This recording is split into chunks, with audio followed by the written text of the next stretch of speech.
Oi, gente. Nós terminamos recentemente o estudo do livro Ação e Reação, do espírito André Luiz, e no capítulo 19 do citado livro, o instrutor Druso faz menção às dores pelas quais nós passamos na vida. E ele menciona 3 qualidades de dores que nós enfrentamos: a dor expiação, a dor evolução e também a dor auxílio. E ele faz uma abordagem bem interessante a respeito do significado de cada uma delas. E nós vamos reproduzir aqui para a gente ver se entendemos bem o que ele está dizendo, né? Ele diz assim: desejamos simplesmente acentuar que a alma ressurge no equipamento físico, transportando consigo as próprias faltas ou falhas, a se lhe refletirem na veste carnal, como zonas favoráveis à eclosão de determinadas moléstias, oferecendo campo propício ao desenvolvimento de vírus, bacilos e bactérias inúmeros, capazes de conduzi-las aos mais graves padecimentos, de acordo com os débitos de que haja contraído.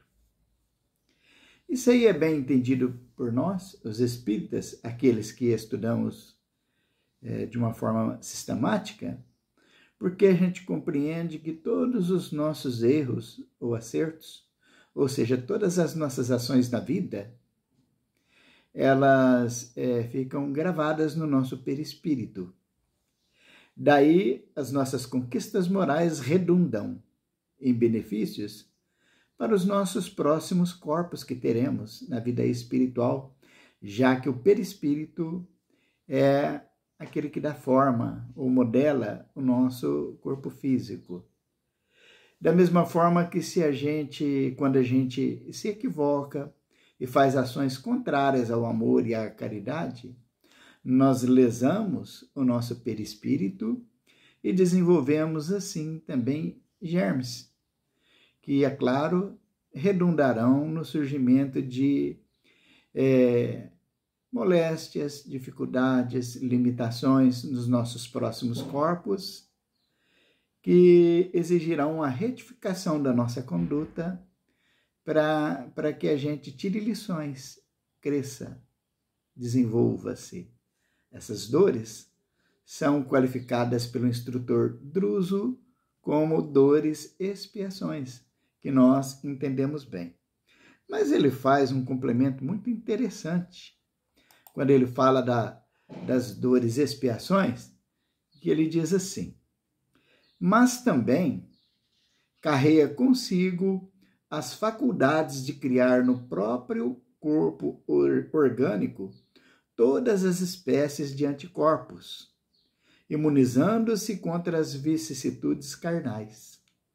Faculdades essas que pode ampliar consideravelmente pela oração, pelas disciplinas retificadoras a que se afeiçoe, pela resistência mental ou pelo serviço ao próximo com que atrai preciosos recursos em seu favor. Não podemos esquecer que o bem é o verdadeiro antídoto do mal.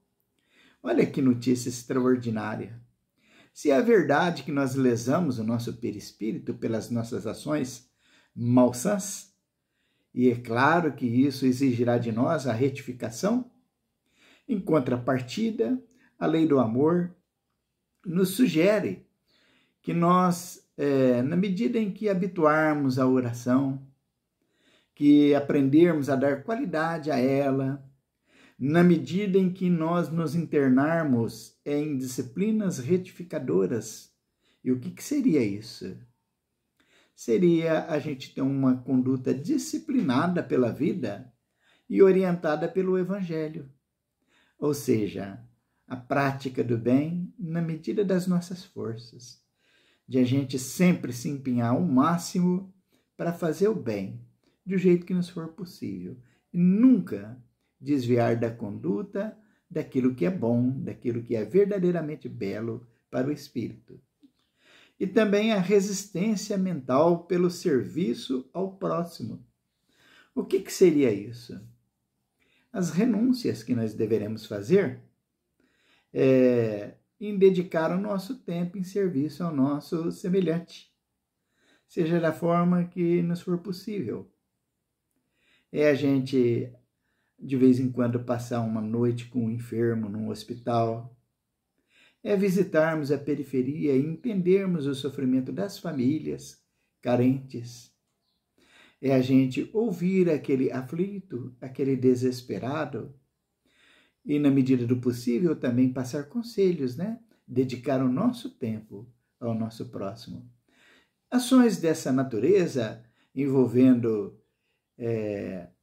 a oração, as disciplinas retificadoras e o serviço ao próximo, isso desenvolve em nós preciosos recursos que desenvolve anticorpos de toda a espécie, e assim nós vamos de encontro ao que disse Jesus quando nos ensinou que o amor cobre a multidão de pecados, né? E o Druso termina dizendo que a gente não pode esquecer que o bem é o antídoto do mal. Dessa forma, se todos nós carreamos conosco dores, expiações, em contrapartida, nós podemos minorar ou eliminá-las pela prática do bem. Muito bem, mas ele nos fala da tal de dor evolução ainda, né? O que seria essa dor evolução? Ele fala que todos os reinos da natureza, todos os seres que compõem o reino da natureza, o reino mineral, o vegetal e o animal, sofrem dores para o seu próprio desenvolvimento. Então, o diamante, para que ele chegue naquela beleza toda, ele passa por um processo dolorido, né? De quebra, de cortes, de burilação, até que ele chegue naquele auge de beleza. Os animais, a mesma coisa, estão submetidos a dores e dificuldades que fazem parte do contexto da vida animal, assim como os seres humanos também. Por exemplo, nós estamos num planeta em que ora é um calor excessivo, ora é um frio excessivo, são as dificuldades de toda ordem, a necessidade de convivermos com pessoas de toda espécie que nos fazem sofrer. As dificuldades que temos de relacionamento de uns para com os outros, né? Isso Druso chama de dores que vêm de fora para dentro e que não são provocadas por nós. É o meio em que estamos vivendo que faz parte do nosso processo evolutivo e que burilam o nosso ser espiritual. E a esse tipo de dor ele chamou de dor evolução. Ou seja, todos os seres, animados e inanimados, passamos pela dor evolução necessária ao nosso desenvolvimento. Mas o que nos surpreende é ouvir ele dizer da tal dor auxílio, né? Vamos ver o que ele fala a respeito da dor auxílio. Ele fala assim: a dor é ingrediente dos mais importantes na economia da vida em expansão. O ferro sob o malho, a semente na cova, o animal em sacrifício, tanto quanto a criança chorando, irresponsável ou semiconsciente, para desenvolver os próprios órgãos sofrem a dor evolução, que atua de fora para dentro, aprimorando o ser, sem a qual não existiria progresso. Em nosso estudo, porém, analisamos a dor expiação, que vem de dentro para fora, marcando a criatura no caminho dos séculos detendo-a em complicados labirintos de aflição, para regenerá-la perante a justiça. É muito diferente. Então, antes de a gente comentar sobre a dor auxílio, resumindo aquilo que tínhamos comentado, é o Druso falando aqui para nós, que a dor evolução é aquela que todos estamos submetidos, todos os seres estão submetidos, para que a gente cresça, desenvolva-se e enfrentamos dores que vêm de fora para dentro.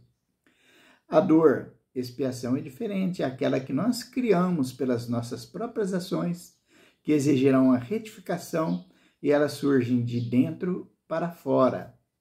E o amor de Deus por nós é mesmo incondicional. Ele nos dá meios de, pelas nossas ações, em nome do amor e da caridade, do perdão das ofensas, a gente desenvolva anticorpos e eliminando muitas dores, pagando pelo amor aquilo que deveríamos resgatar pela dor, né?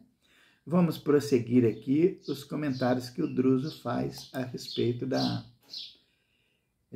dor auxílio. Às vezes, interessamo-nos vivamente pela sublimação do próximo, olvidando a melhoria de nós mesmos. Olha só que interessante, né?